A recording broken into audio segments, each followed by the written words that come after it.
हर हर महादेव दोस्तों। आज हम आपको गणेश जी की कथा और शिव ने गणेश का सिर क्यों काटा इसकी कथा सुनाएंगे। शिव एक तरह से घूमते फिरते रहने वाले पति थे। वह लगातार कई कई सालों तक घूमते रहते थे और कहीं भी चले जाते थे। उन दिनों कोई सेल फोन कोई ईमेल भी नहीं हुआ करते थे, इसलिए जब वह जाते थे तो पार्वती माँ का उनसे संपर्क नहीं रहता था और वह काफी अकेलापन महसूस करती थी। साथ ही शिव की प्रकृति को देखते हुए उन्हें मानव मूल का नहीं यश स्वरूपी माना जाता था, इसलिए पार्वती उनके बच्चों को जन्म नहीं दे सकती थी। तो अपने अकेलेपन और इच्छा के कारण, मातृत्व भाव की वजह से उन्होंने एक शिशु को बनाने और उनमें प्राण फूंकने का फैसला किया। उन्होंने अपनी एक चीज ली, अपने शरीर पर लगे चंदन के लेप को तेल के साथ मिलाकर एक शिशु का रूप दिया और उसमें जीवन डाल दिया।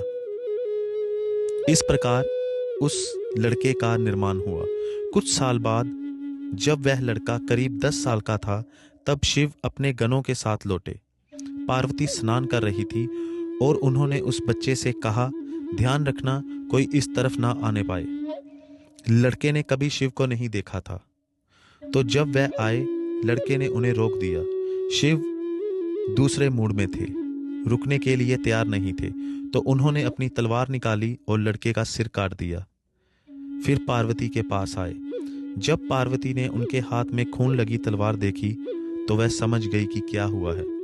उन्होंने लड़के को सिरविहीन वहां पड़े देखा तो उनका गुस्सा भड़क गया। शिव ने उन्हें समझाने की कोशिश की, कोई बात नहीं, वह तुम्हारा असली पुत्र नहीं है।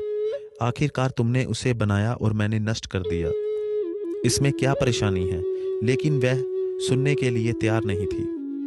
बात को सुलझाने के लिए शिव ने अपने एक गण का सिर लिया और लड़के की धड़ पर लगा दिया। गणेश चतुर्थी वह दिन होता है जब उसके सिर को दोबारा लगाया गया था।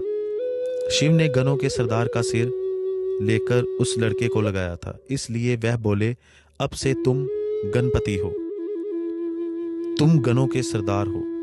बाद में जाकर कैलेंडर कलाकार इस दूसरी तरह से प्रणाली को नहीं समझ पाए और उन्होंने एक हाथी का चेहरा बना दिया।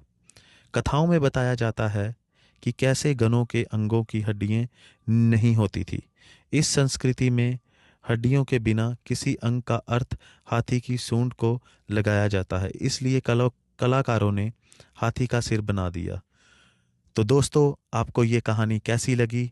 हाँ, ऐसी और भोलेनाथ की कहानी सुनने के लिए हमारे चैनल को लाइक कीजिए। धन्यवाद।